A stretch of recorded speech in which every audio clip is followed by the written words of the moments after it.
Syrians are watching in horror as Putin deploys the Aleppo playbook in Ukraine.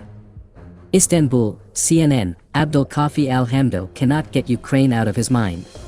The 36-year-old Syrian spends his days following the news, tweeting messages of solidarity and teaching his 5-year-old daughter Lamar how to draw the Ukrainian flag.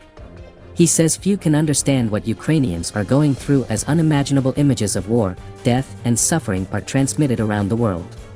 No one can understand Ukrainians, Hamdo told CNN. No one in the world can understand them more than Syrians.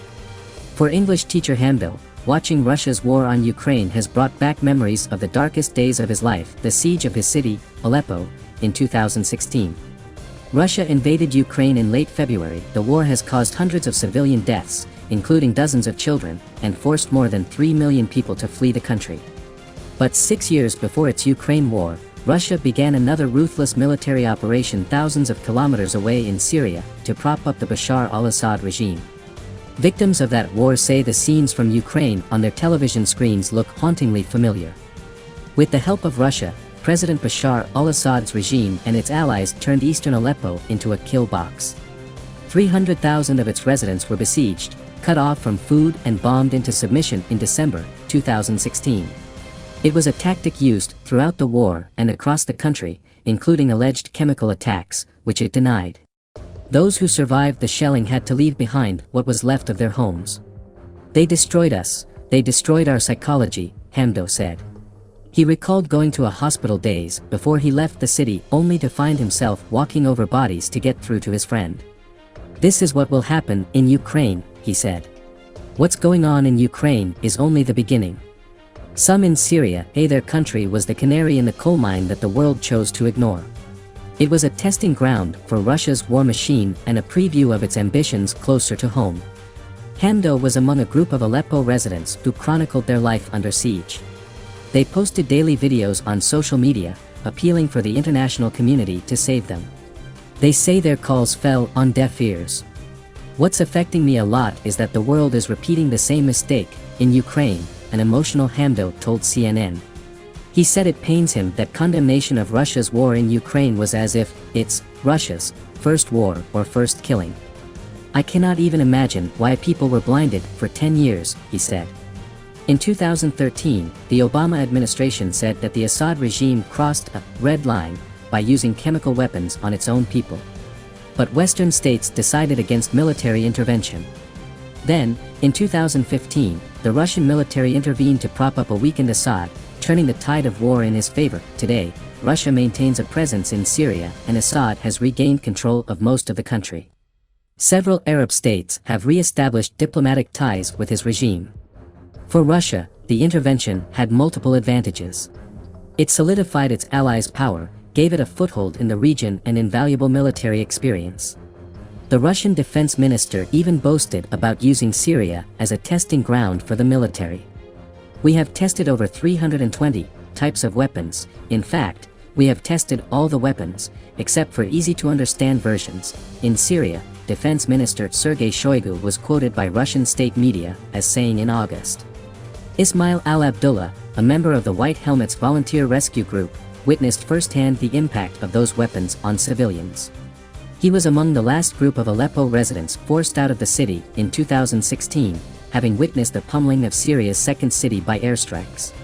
Aleppo was like doomsday, he told CNN. I saw buildings collapsed on the heads of families and children, he said. In one of the incidents, 34 people were killed under a collapsed building by the bombing. Abdullah said that building was struck by a bunker buster bomb. During its military intervention in Syria, Russia has unleashed an indiscriminate bombing campaign on population centers, having struck hospitals, markets, and schools. The United Nations Independent Commission for Inquiry on Syria has said regime forces and Russia have indiscriminately bombed densely populated areas, having targeted and killed civilians. Warring parties in the country have enabled the violation of nearly every core human right and nearly every war crime, Commission Chair Paulo Sergio Pinheiro said in Geneva earlier this month. We can only hope that world leaders are doing everything they can to avoid a similar fate for Ukraine. Despite evidence collected by various organizations and witness testimony, Russia denies committing war crimes in Syria. Many Syrians feel that the impunity with which Russia acted in Syria may have emboldened President Vladimir Putin to invade Ukraine. What happened in Syria is like a lesson for the world that if they did something in the first place to help the Syrian people to stop Russia, maybe this would not be happening, Abdullah said. Russia would have stopped in the first place in Syria and would not have the courage to invade Ukraine. The White Helmets, who knows Russia's playbook all too well, expressed concern for the situation in Ukraine and has offered tips to Ukrainians. Don't respond to any bombing scene until the sky is clear of warplanes, Abdullah said, warning Ukrainians about Russia's double-tap bombings. He lost colleagues in several of those attacks, where warplanes drop bombs on an area and strike the same area again in a few minutes, often killing first responders and those injured from the first strike. Do not walk in open roads, he added. There will be snipers who will shoot you. They do not care if you are a civilian, a rescue worker, or a paramedic. Members of Abdullah's team gather at their station in Idlib, the last rebel stronghold in Syria. They are in a constant state of alert. The ceasefire Russia and Turkey brokered there in 2020 is fragile. In the second half of 2021, the UN documented at least 14 attacks by pro-government forces that killed children, including those on their way to school. At refugee camps nearby, where wave after wave of Syrians displaced by those Russian airstrikes are now pressed against the Turkish border. They watched the war in Europe closely. Many feel their fate is tied to that of Ukraine. I am following the news in Ukraine and wish that Ukraine will win the war, so Russia does not go further, 48-year-old Hussein said. Here in Syria, they killed, destroyed and displaced us, making us refugees. If Russia wins, in Ukraine, it will go further and attack us. Despite their fears, there is empathy in the camps for the suffering from a war in faraway Ukraine.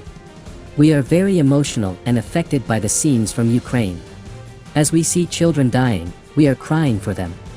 We feel for them as we live the same suffering, she said.